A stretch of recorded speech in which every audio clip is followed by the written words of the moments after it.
Hello बच्चों, स्वागत है आपका हमारे चैनल पर्सनल ट्यूटर में। मेरा नाम है ऐश्वर्या शर्मा एंड मैं आपको पढ़ाने वाली हूँ chapter number 3 features of the constitution के एक्सरसाइज के सॉल्यूशंस। तो चलिए एक्सरसाइज देखते हैं क्या क्वेश्चंस हैं एक्सरसाइज में। तो क्वेश्चन नंबर फर्स्ट है, prepare a table to show the separation of power in a federal government. आपको 3 लिस्ट दी गई है, आपको एक टेबल बनाना है जिसके थ्रू आपको सेपरेशन ऑफ पावर शो करनी है फेडरल गवर्नमेंट में। इसका मतलब है आपको हर लिस्ट के जो सब्जेक्ट्स हैं वो बताने हैं। तो इसके लिए आप निकाल लीजिए पेज नंबर 72। पेज नंबर 72 पे आ जाइए। पेज नंबर 72 में आपके राइट हैंड साइड में जो नीचे की 3 लाइंस हैं, who deals with what subjects वाला जो पॉइंट है उसके नीचे के लाइंस, तो यूनियन लिस्ट जहाँ पे दिया है वहाँ पे आपको आप लिख लीजिए। आपको 3 ब्लैंक्स दिए हैं, लिखिए defence, foreign relations, war and peace. ये 3 पॉइंट आप लिख लीजिए। देन आपको जहाँ स्टेट लिस्ट दिया है वहाँ पे आप लिख लीजिए agriculture, law and order and local government. ये 3 आप लिख लीजिए। उसके बाद आपको जो नेक्स्ट पॉइंट दिया हुआ है कंकरेंट लिस्ट, उसमें आप लिख लीजिए employment, environment, economic and social planning. इतने में आपका आंसर ख़त्म होता है। इतने में आपका फर्स्ट क्वेश्चन हो जाएगा। 3 पॉइंट्स आपने लिख लिए। नेक्स्ट क्वेश्चन देखते हैं। क्वेश्चन नंबर 2 है, find one word for first machinery for the governance of entire country.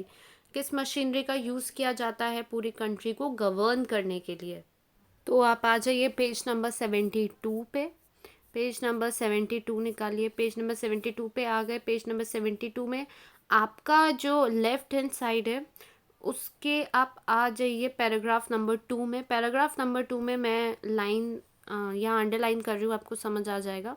देखिए क्या दिया है कि the government at the centre carries out task like defence of the entire country, foreign policy, establishing peace etcetera. It is also called union government और federal government.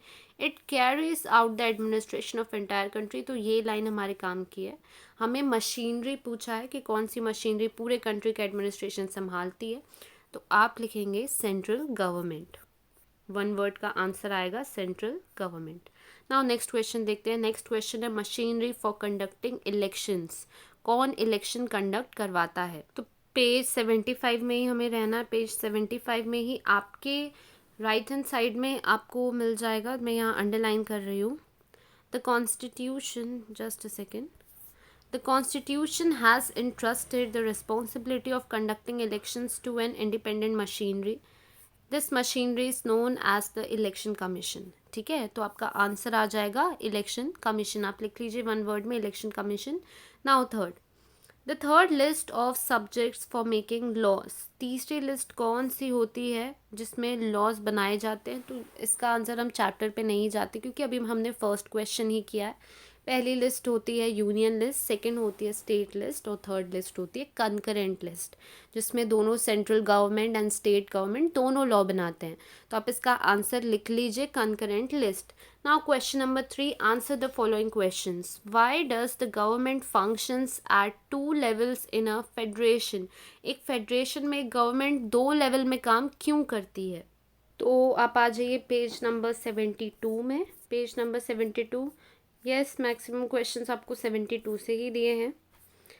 Page number 72 के again आप second paragraph पे आ जाइए। Second paragraph में आपका answer यहाँ से आएगा, ruling a large territory from a single capital city is not only difficult but may also lead to the neglect of some far flung areas. This is point number 1. Ruling a large territory from a single capital city is not only difficult but may also lead to the neglect of some far-flung areas. Now, point number 2. People residing there cannot participate in the affairs of the government. This will be point number 2. Now, point number 3 आएगा, therefore, governments function at 2 levels in a federation. बस ये 3 point है। आपके question का भी answer, question भी आ गया इसमें। ये 3 पॉइंट में आपका आंसर ख़त्म हो जाएगा। चलिए नेक्स्ट क्वेश्चन पे आते हैं हम लोग। नेक्स्ट क्वेश्चन देखते हैं। क्वेश्चन नंबर 2, क्वेश्चन नंबर 1 देख लिया, थर्ड का। सेकंड देखते हैं। क्वेश्चन नंबर 2 है, what do you understand by residuary power, residuary power से हम क्या समझते हैं? फिर से आप आ जाइए पेज नंबर 72 में। मुझे लगता है सारे क्वेश्चंस आपको पेज नंबर 72 में ही दिए हैं, तो आ जाइए पेज नंबर 72 में। पेज नंबर 72 में आपके राइट हैंड साइड का जो सेकंड पैराग्राफ है वहाँ आ जाइए। सेकंड पैराग्राफ की लास्ट की जो लाइन्स है, तो सेकंड पैराग्राफ की आप लास्ट की जो 2 लाइन्स हैं वो हम अंडरलाइन करेंगे। If a subject comes up that is not included in any of the list, the union government is entitled to make laws on it. These powers are termed as residuary powers. ठीक है, ये 2 point आप लिखेंगे, ये 2 point में आपका जो answer है वो कंप्लीट हो जाएगा। इतना ही लिखना है आपको क्वेश्चन नंबर सेकंड में। ना क्वेश्चन नंबर थर्ड में आते हैं। Why has the Constitution created an independent judiciary for India? इसका मतलब है हमारा जो कॉन्स्टिट्यूशन है उसने इंडिपेंडेंट जुडिशरी क्यों बनाई, जुडिशरी को इंडिपेंडेंट क्यों रखा? तो इसका आंसर है पेज नंबर 74 पे। बट इसका आंसर हम स्टार्ट करेंगे ऐसे, constitution has created an independent judiciary. Constitution यहाँ पे हैज़ लगेगा। Constitution has created an independent judiciary for India because, आप लिखेंगे बिकॉज, इंडिया के बाद लिखेंगे बिकॉज। ठीक है, उसके बाद हम आएंगे पेज नंबर 74 पे। पेज नंबर 74 पे इंडिपेंडेंट जुडिशरी वाले पॉइंट पे आ जाइए। बिकॉज के बाद आप लिखेंगे point number 1।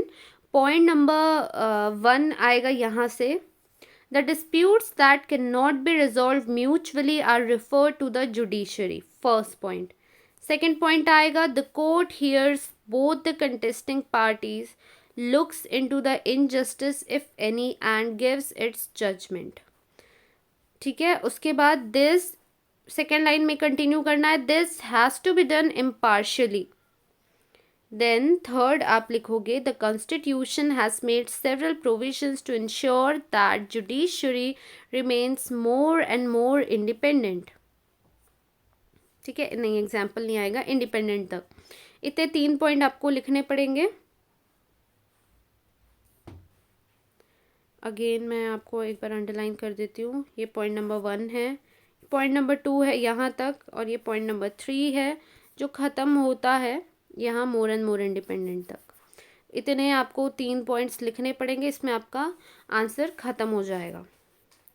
Now next question देखते हैं। Hold a group discussion on the merits and demerits of an independent judicial system। तो ये तो आपको एक एक्टिविटी दी हुई है जिसमें आपको ग्रुप डिस्कशंस करने हैं कि एक इंडिपेंडेंट जुडिशियल सिस्टम के मेरिट्स क्या होते हैं और डीमेरिट्स क्या होते हैं। तो कुछ पॉइंट्स मैं आपको बता देती हूँ कि यदि ऐसा कोई ग्रुप डिस्कशन हो आपकी क्लास में तो आप वहाँ आंसर कर सके। देखिए, मेरिट्स की जब बात आती है, पॉइंट्स लिखने से ज़्यादा आप समझने पे जाना अच्छा होगा। मेरिट्स की बात आती है तो सबसे पहला मेरिट जो होता है वो होता है कि यदि एक जुडिशरी इंडिपेंडेंट रहेगी तो कोई भी उसे डोमिनेट नहीं कर पाएगा, कोई भी कंट्रोल नहीं पाएगा उसे कर पाएगा। तो जो भी डिसीजन वो लेगी वो भी इंडिपेंडेंट डिसीजन होगा, और क्योंकि वो इंडिपेंडेंट डिसीजन होगा इसीलिए इम्पार्शियल एंड फेयर डिसीजन होगा। क्या होगा पहला point? Impartial and fair decision. जो भी डिसीजन होगा इम्पार्शियल होगा, फेयर होगा, पहली चीज़। दूसरा जो मेरिट हमें मिलेगा वो क्या मिलेगा? दूसरा मेरिट हमें ये मिलेगा कि मॉनेटरी टर्म्स पे कोई चीज़ नहीं होगी, यहाँ करप्शन नहीं चलेगा। क्यों नहीं चलेगा? करप्शन इसलिए नहीं चलेगा क्योंकि आप जजेस आपके अंडर ही नहीं है, तो आप उनको पैसा कैसे दे सकते हो? जज आपसे मिल ही नहीं सकते, जज आपसे कोई कनेक्शन ही नहीं रख सकते, तो कैसे करप्शन आएगा वहाँ पे? इसीलिए हमारी जुडिशरी में बिल्कुल भी करप्शन नहीं होता है, क्योंकि वहाँ पे कोई सोर्स ही नहीं है जिससे आप उन्हें पैसा खिला सको या उन्हें अपने अंडर ला सको या उन्हें प्रेशराइज कर सको किसी भी तरीके से। ठीक है, नेक्स्ट ये भी मेरिट हम लिख सकते हैं, नो प्रेशर। कोई प्रेशर नहीं होता है जुडिशरी के ऊपर, कोई प्रेशर नहीं होता है, उन्हें जैसे डिसीजन लेना है वो लेंगे। ऐसा नहीं है कोई नेता का का बेटा है तो उसे रिलीज़ कर देंगे और कोई नहीं है तो नहीं करेंगे, नहीं, कोई प्रेशर नहीं होता है। इस तरीके से बहुत सारे मेरिट्स के पॉइंट्स आप लिख सकते हैं। यदि आपको लगे, मैं आपको डीमेरिट्स पे भी बताती हूँ, बट स्टिल यदि आपको लगे कि आपको इसका प्रॉपर आंसर चाहिए तो आप मुझे कमेंट सेक्शन में श्योर बताना, मैं इसका एक प्रॉपर वीडियो आपको बना कर दूँगी। नाउ डीमेरिट्स देखते हैं। अब आप कहेंगे कि इसके डीमेरिट्स क्या होंगे और कैसे हो सकते हैं डीमेरिट्स? नहीं, ऐसा नहीं है, हर चीज़ के मेरिट्स भी होते हैं, डीमेरिट्स भी होते हैं। डीमेरिट सबसे पहला ये है कि चेक नहीं रहता है। चेक नहीं रहता है मतलब कि यदि जुडिशरी किसी के अंडर नहीं है और जुडिशरी बिल्कुल फ्री है तो जुडिशरी को चेक कौन करेगा? चेक इन द सेंस कि जुडिशरी सही कर रही है, गलत कर रही है, सही डिसीजन ले रही है, गलत डिसीजन ले रही है, कोई नहीं होता चेक करने वाला। तो ये सबसे बड़ा डीमेरिट होता है कि कोई चेक करने वाला ही नहीं होता है कि एक जुडिशरी सही कर रही है कि एक जुडिशरी गलत कर रही है। तो ये चीज़ होती है। सेकंड पॉइंट आता है डिस्क्रिशन। डिस्क्रिशन मतलब होता है मर्जी, मन मर्जी काइंड ऑफ। डिस्क्रिशन ऑफ जजेस। डिस्क्रिशन ऑफ जजेस हम इसलिए बोल सकते हैं क्योंकि जजेस की मन मर्जी चलती है। ऑब्वियसली हर केसेस में ऐसा नहीं होता है, मैक्सिमम केसेस में जजेस सही डिसीजन लेते हैं और जिन्हें जजेस की पोजीशन मिलती है वो बहुत ही इंटेलिजेंट प्लस बहुत ही केपेबल लोग होते हैं जो बहुत मेहनत से वहाँ पहुँचते हैं। तो हम नहीं कह सकते कि वो मन मर्जी डिसीजन लेंगे, बट स्टिल हर जगह एक्सेप्शन होते हैं। तो इसीलिए जो भी जजेस की मन मर्जी चलती है। तो इस तरीके से आप पॉइंट्स कह सकते हैं। मैं आपको अगेन कहूँगी, यदि आपको इसमें वीडियो चाहिए तो मैं आपको वीडियो बना के दे दूँगी। Thank you for watching.